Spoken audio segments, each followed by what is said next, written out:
I love R. Kelly. I think his music is incredible, and he's a shit person. I don't know what would happen if I ever met R. Kelly. That'd be really weird for me, because like the person he is reported on the news, and even in his biography, some of the things he writes about. Spoke to someone, he can't read or write. He's totally dyslexic, but he wrote an autobiography and I read it. Some of the stuff that he even admits to, I find deplorable, disgusting, and yet, I Believe I Can Fly is something that every human has felt, and that song lifts people up out of like the darkest shit. But he's a fucking dark dude. I've watched this man pee on an underage girl, and yet I can separate that and listen to I Believe I Can Fly and hear the backup chorus and hear when he goes up a whole step and like still get shivers. I've heard that song probably over 1,000 times in my life. That's craziness. 'Cause we're young and alive as we're gonna be.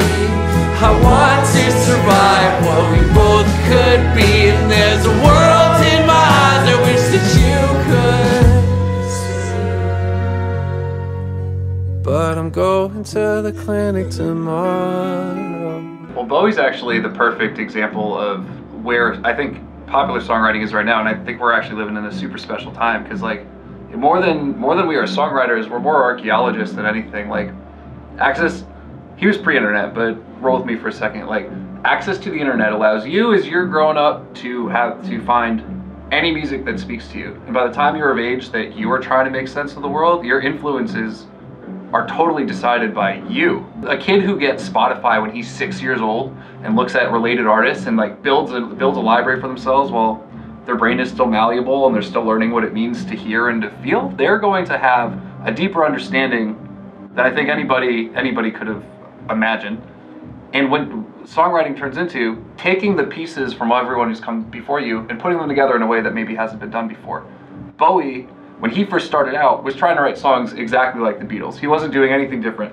Yeah, he had two colored eyes because that guy, when he was in elementary school, he got punched in the face, whatever. But like, besides that, he was the most conventional performer-songwriter that you could ask for. And he did mildly well in the British charts, but mostly it was failure after failure after failure. And it wasn't until he met Lou Reed that he heard Velvet Underground for the first time and was like, wow, this is the future. This is incredible. And wrote two songs that just were total rip-off of Velvet Underground songs. And eventually he met Lou Reed and like took a lot of the earnestness and pain that Lou Reed wrote and just adapted it to his own style. And then he made Iggy Pop, and he did kind of the same thing. So when he decided to do Ziggy Stardust, he was literally, I hate to use that word, he was figuratively stealing from his friends and making his friends play with him as he was stealing their music. And everyone was okay with that. And he famously said, someone said to him something like, David, you're not doing anything original. And he said, well, that's my talent. I know exactly what pieces to take from everybody else. That's kind of where we're at. It's in a world where, yeah, the Beatles have existed. They standardized the pop song. They know what people want to hear. And what progress is taking the pieces from the formula that you like the best and like forcing people to listen to the most important parts of that formula. And maybe bringing in new concepts and new thoughts that might not have been relevant or existed at the time when the original idea came out. But I mean, the rock and roll is the blues progression. The blues progression was over 100 years old at this point.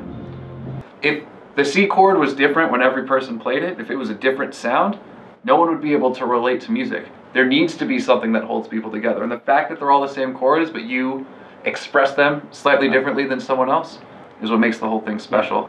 The artistic experience is a strange one. And I don't know if I really believe, though, that it can ever be fully separated from who you are as a person and what your desires are as a person. And this is the plight of the artist, right? You gotta go deep and experience things harder than other people experience to be able to pull out from that experience something that others can relate to. If my biggest letdown was that like I sent a friend request to somebody and they didn't accept me, my song is gonna suck. The job of the artist is to humanize even the darkest experiences. And I think a lot of the reason the most talented artists are able to do that is because they are very, very dark themselves. It has to be purposeful. If it's not purposeful, no one cares. Right. If you're doing it to prove a point, because yeah, so my dad used to say that to me all the time. He's like, "There's 11 notes in Western music. When are we gonna hit the cap of songs?" I was like, never, we're never gonna hit it. And then for a while I believed that we did. But no, as long as you are doing it on purpose, and it's to add a dimension to some newness that you create by putting together a bunch of things that have already been happened to create a new experience, I think it's totally good. I don't know. I think it's a really special time because like we are becoming attuned to how music directly impacts people's feelings, people's understanding of their worlds. I don't know. I'm really happy I'm alive now. Listen for the sounds I make when my belly starts to burst. There's a second verse.